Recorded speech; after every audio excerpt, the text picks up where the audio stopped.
Welcome to the first episode of Customer Insights, a series dedicated to helping our customers work through the common questions and trends they encounter with their customers. Hi, I'm Frances van Spijkeren, and I head up our customer success team in Europe. And I am Danielle Goodrum. I am the VP of Client Services based in Aventura, Florida. So the goal of this session, I'm really excited to get this series started, Frances, because we've got a lot of great questions that come from our customers. So we aim to have conversations that continue outside of what our customer success managers start with their customers every day. Hopefully to provide great insight to help our customers address these questions with practical advice, as well as suggest summaries from the #1 source of business book summaries, our getAbstract library. Our customer success team works with so many different customers around the globe. It's about 750 companies globally, and our contacts will often ask us to help recommend content and initiatives to support the key themes and goals of their organizations. Our customer success managers partner with our customers to deliver solutions aligned to their specific needs. This can include our summaries, as well as packaged selections of content, like our channels, sketch notes, blog posts. In this particular episode, we want to look at two different topics: virtual onboarding or training and performance conversations. So, Danielle, are you ready? Let's kick off with the first topic of virtual onboarding. Something that, as you can imagine, is a new challenge many of our customers have had to face in 2020 and have had to come up with a strategy for. From what you're hearing with customers and your team, are there significant differences in the way that a company would onboard an employee virtually compared to in person? That's a great question, Frances. And you can imagine with the pandemic affecting so many people that are in corporations these days, personally and professionally, it's a conversation that's really started within the corporations that we support. So all in all, the goal of onboarding, no matter if it happens in person or virtually, is always the same. You're trying to get customers the skills, the knowledge for them to quickly become successful in their roles. However, since the pandemic did change the format and the locations that a lot of these corporations and their employees were working within, there are definitely some differences. So the biggest difference that we see right now between virtual and in-person training is how they leverage technology. It's a given, whether you're inside a corporation, in person within the building, or virtually, there are different ways to leverage the technologies that we have in place. So everything from video chat, video conferencing, screen shares, and emails, all of these go in play more so in a virtual setting. One thing that they have to be very mindful of is how they use them. Just because it's available doesn't mean you should use them. And I think that's something that we can all speak true with a video chat, Frances. We definitely talk a lot more on video. We talk a lot more and see each other, which is great, but it's not always needed. So being very mindful about how they use the technology that's in place, think about the goal that they're trying to accomplish and making sure that they're using the right technology to support that. The second difference that I've seen is the personal touch. So it's very much so about the upskilling and acquire these skills to be successful. But a lot of the onboarding, especially in person, is to get to know your colleagues better, the personal side of the corporation, being able to feel the culture and quickly see how you would fit into it in that sense. So a lot of the corporations that we work with are having to take very simple but mindful approaches to making that personal connection with their new employees. So it could be as simple as writing a handwritten note when they send out their equipment to them, or even making sure that they have a nice package, something that would normally be on their desk at the office, but sending it to them to get them excited about that first day in the office virtually during onboarding. A really nice touch. You've mentioned some of the concerns there about employees maybe not connecting as much, but what do you think the biggest concerns that customers are having or have expressed to you when it comes to moving towards these virtual processes? So there's definitely been two concerns that have repetitively come up in different conversations with our customers. The biggest one that they've seen, while they were able to quickly adapt to the remote work structure, they're very mindful that their corporations might not make that a final decision after the pandemic. So they're having to determine how many of their resources, whether it's time, money, team members, that they're going to dedicate to making this change over to a virtual setting, if they know that down the line, 6, 12, 18 months, they might have to revert back to their in-person training. So their concern there is how much time and resources to dedicate. The second concern is greatly, and I think I touched point on it in my first answer, is about the culture. There's a great title that called Successful Onboarding that talks about how to master culture during your onboarding. And it's very necessary in a virtual setting to make it very purposeful. The things that might not come natural as they navigate the environment in person need to be forced into a conversation in the virtual format. So scheduling a session on culture, we had a customer who did a great job of having their current employees record conversations between the two of them about the culture of their corporation. And that's something that they incorporated into their onboarding. So it's a nice way for them to incorporate that, have the conversation, and then make sure that it's not a missed point there, because culture, as we know, a culture fit is very important for new employees to be successful as they enter the workforce. Great example there. And perhaps are you able to share a couple of more examples of how customers have started to change their training initiatives? Yeah, sure. And, you know, it's been amazing to see it firsthand. I think we've all seen this fast pace of change, more so than we've ever done before. You know, when the pandemic hit, we were seeing trends change week by week, you know, whether it was learning about the pandemic, then learning how to handle the pandemic, keeping your employees safe, working virtually. So a lot of our customers started making very quick changes to their training initiatives and onboarding. The biggest change that we've seen immediately was how much time they spend documenting their training. I think it's something that they're all wanting to do. They all knew it was needed at some point or in time, but it wasn't a priority. So a lot of our customers are starting to document their training differently.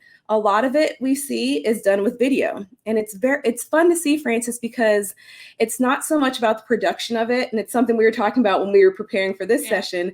It's not about the production, the lights, and the fancy editing. It's more about the conversations that they're having and making sure that the content and knowledge is something that they're getting to their employees as fast as possible. So we've seen a lot of documenting of training in that way. And I would say that's the biggest change that we've seen on a short time frame.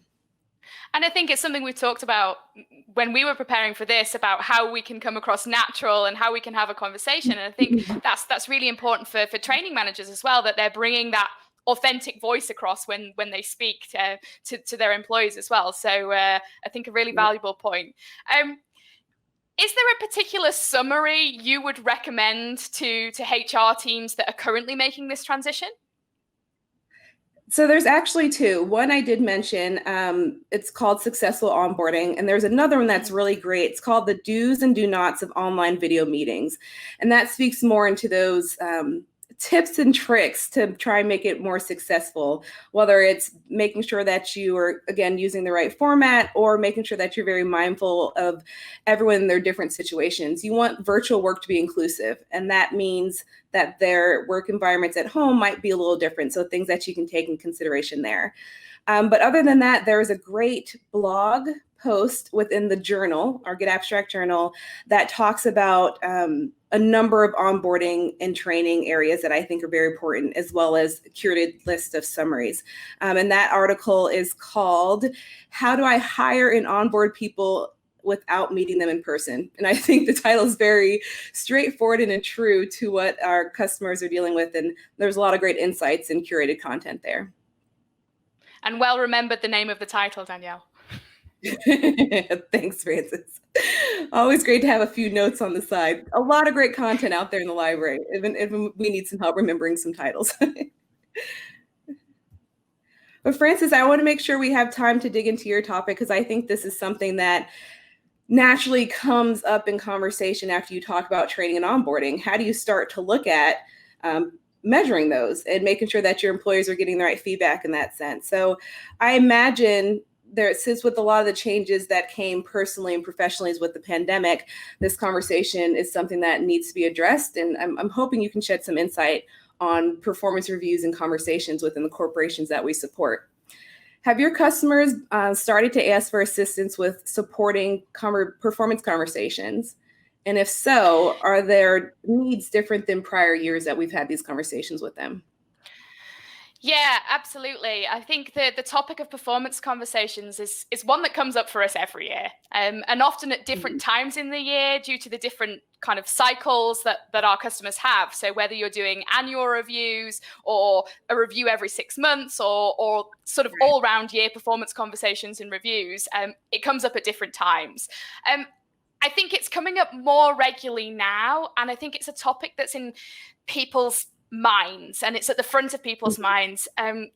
So many industries and so many companies are facing so much uncertainty. I think there's a real focus from managers to be really keen about driving the best performance out of their team, while also maybe also taking into account topics like well-being and personal development, which are all things I think can be addressed as part of performance conversations. And I think, managers really just want to look out for their teams right now. And we're seeing that trend also come from our HR counterparts of requesting, how can we support managers have those performance conversations and support them in those reviews?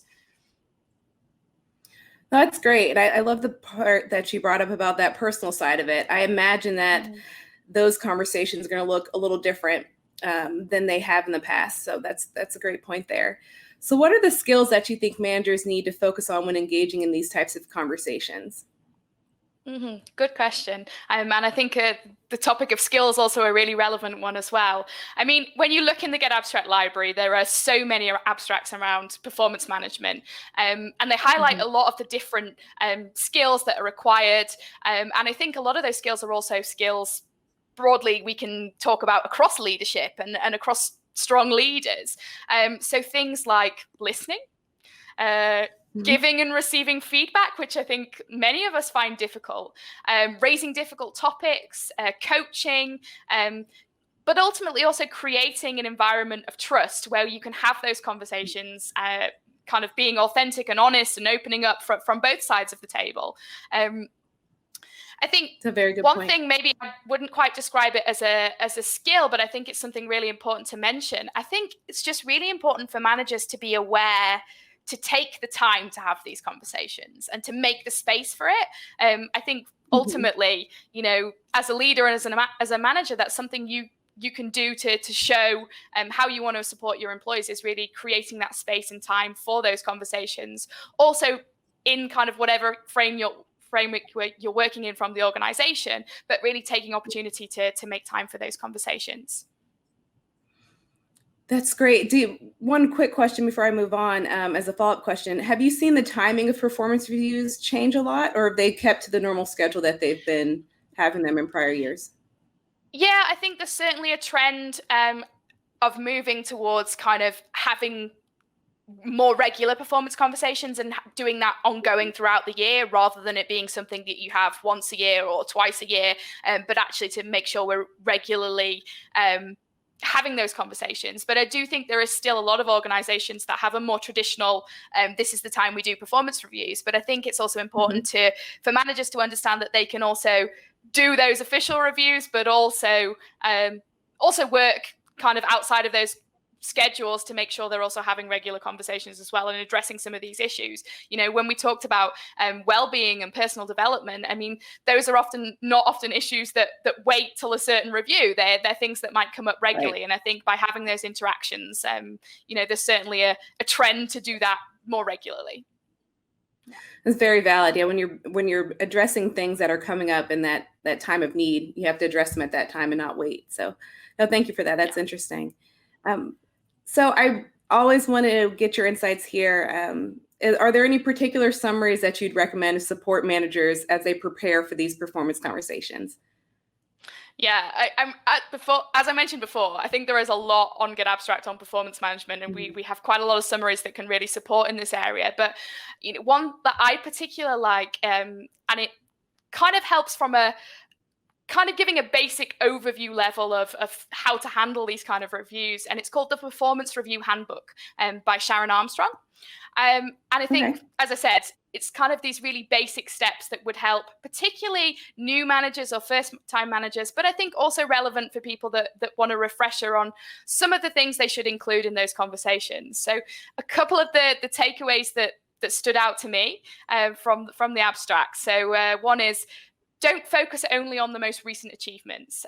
So giving them more priority because they happened last week and it's something we remember, but try to consider the things that have happened across that whole period and include those in the conversations. I think also as a manager, a good takeaway is to adequately prepare. I mean, that sends a really strong message to your team. You care about this conversation. So you've put time in prepping for it and you're ready to have that conversation. And ultimately, it's also about seeing these conversations as a positive opportunity. I mean, it's quite striking to me when I look at the titles in our library around performance management, how many of them are positioned in terms of people having maybe a more negative viewpoint on a performance conversation, that it's something that to be fearful of or to be scared about, or it's paperwork or extra things. And I think actually a lot of the abstracts then try to frame it to say, actually, see it as a positive opportunity to really talk with employees, understand what's happening, see the opportunity, and ultimately grow as a team. So I think that would also be one of my tips, is really to view it as a positive opportunity. No, that's very great insight there, Frances. And, viewing it from that standpoint, it's going to be beneficial for not only the corporation, but for the employee. So that's great. Absolutely. And how do you think employees can do something different or reiterate how they can prepare for these performance conversations? And I think it's the same as we talked about before. It's also preparing, right? I think that's an important part of it. Before, I also mentioned the skill of feedback. And I think that's particularly important from an employee perspective. If you're lucky enough to be in an environment where you have the chance to share feedback, make sure you take that opportunity. An abstract that many of our clients use on this topic, and it's actually one of my personal favorites from getAbstract. It's called The Truth Doesn't Have to Hurt. And it's by an author called Deb Bright. And it includes some great insights on the right mindset for both giving and receiving feedback. And I think this is something that's a great preparation abstract, to make sure you're in the right place to have that conversation and to give and receive the right information in the right way. I took a couple of quotes from the book that I wanted to share, and I think they start to give you an insight to what the abstract is about. But so one of them is, organizations that don't skillfully address criticism are a breeding ground for mediocre outcomes and low morale. I mean, it's really saying we have to have these conversations if we want to grow as an organization. And if you want to grow as an individual, we have to address these topics.